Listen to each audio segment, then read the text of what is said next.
That's my recap. My boss never.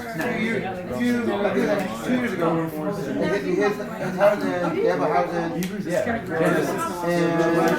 Alright guys, we're back, we're live. They actually went to Dubai. Sorry about that once again. Alright guys, we only have a few minutes left. Let's get it together. You went.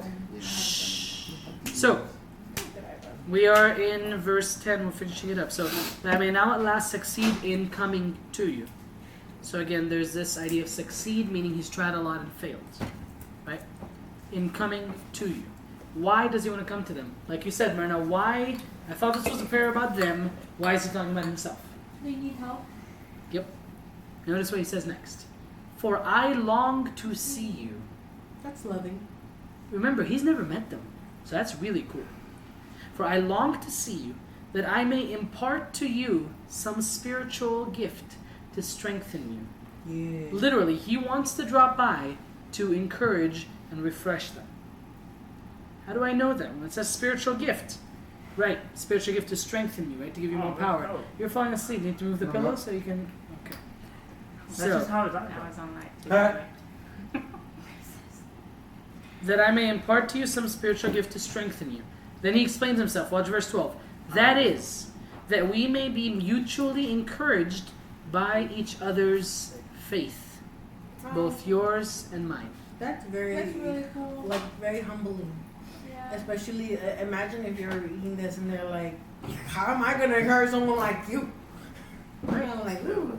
Yeah. Answering your comment, I think Paul would be encouraged because he would see God's power, like through the spiritual gift, and he's like, wow, like now he's encouraged because this church has just gotten something spiritual, you know, like a gift from God, and now it's like spreading, and he's like more excited about it. So I think And that could be it. Good. Except there's one concern. what's the Notice in verse 11, he says, that I may impart to you some spiritual gift to strengthen you.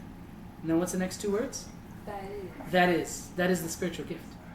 And going He's back, breaking it down. He's saying the spiritual gift is that we be encouraged by each other's faith. Yeah. and that's why. That's the gift. Yeah.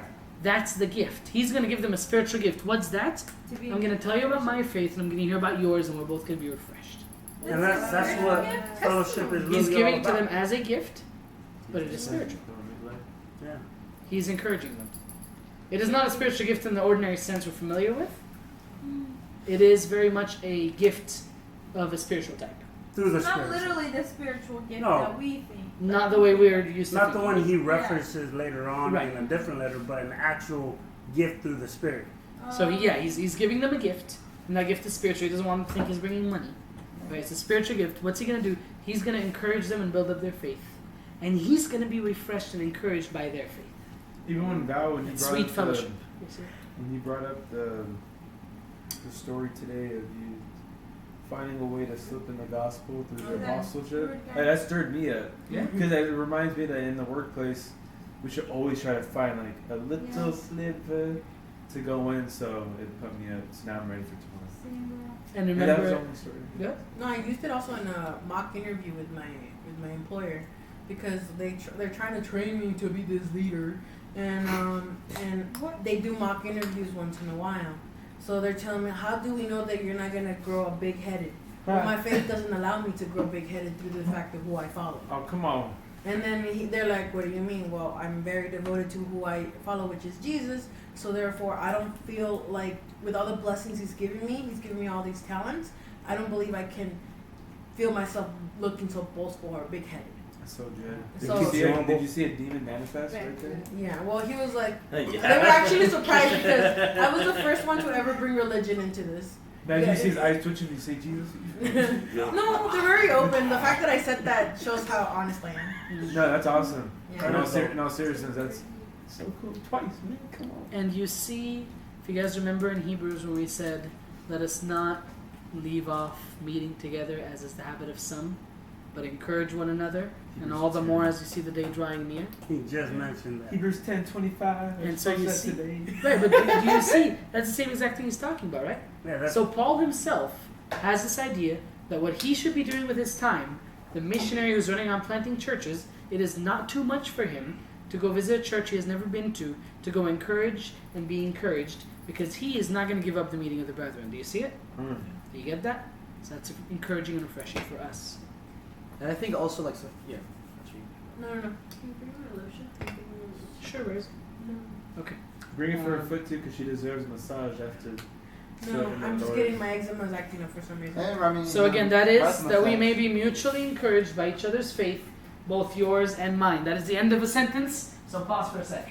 Well, you were gonna say something. yeah. I was just gonna say like I relate sort of with Paul's sort of like longing, I guess, to mingle with a group that's like this. Number one, because it is very refreshing to interact with new like believers, but also I'm a firm believer that our like our spirituality, I guess, is not uniform.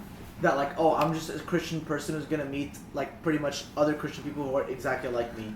But like I think it's this idea of meeting, like journeying to meet with another group that is complementary to you, and this is why I think this mutual encouragement is so real and so.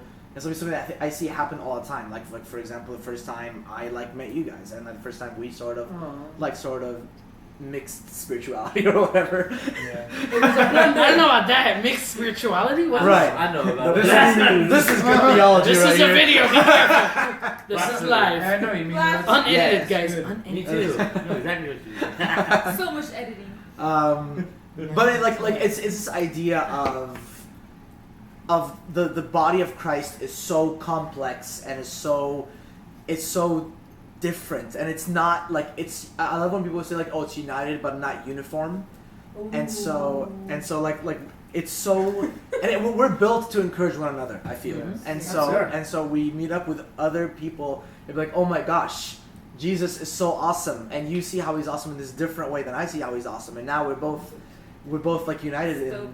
Jesus, how awesome Jesus is. And you understand what Paul was saying in Corinthians when he was saying how we're the body of Christ, so they can't Yeah. say to the arm, I don't need you. So already right there, you see the significance of everyone in this room, of their gift, of Yeah.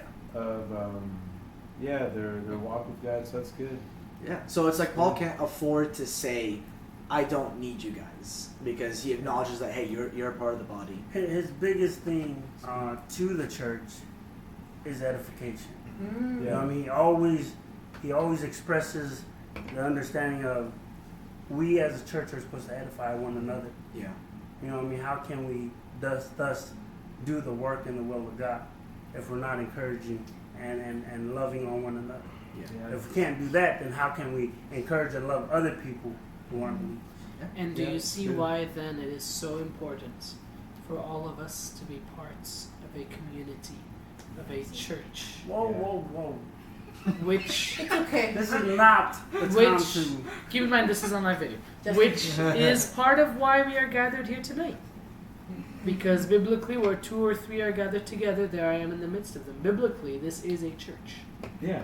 And Hallelujah. part of why we take the time to do this, and why you guys take the time to drive out here and be a part in this, and why we invest in food or whatever, all of these things, why we even got a 2-bedroom, is all because God has put on our hearts this vision. We've discussed that before, so I'm not going to go into all that. But the idea is this: without a spiritual community of real people. Why do I say real people? Because it's real easy for us to live off of podcasts, especially those of us that are more cerebral and more enjoy kind of absorbing but not discussing it, right? And I know I'm talking to many of us, I'm talking to myself included. It's easy of us to live on these things, but what we miss is the part where we are encouraged by each other's faith, where we are held accountable, where we are the church. This is why it is such a priority to be a part of and attend regularly a church, regardless of how you feel about it. Yeah.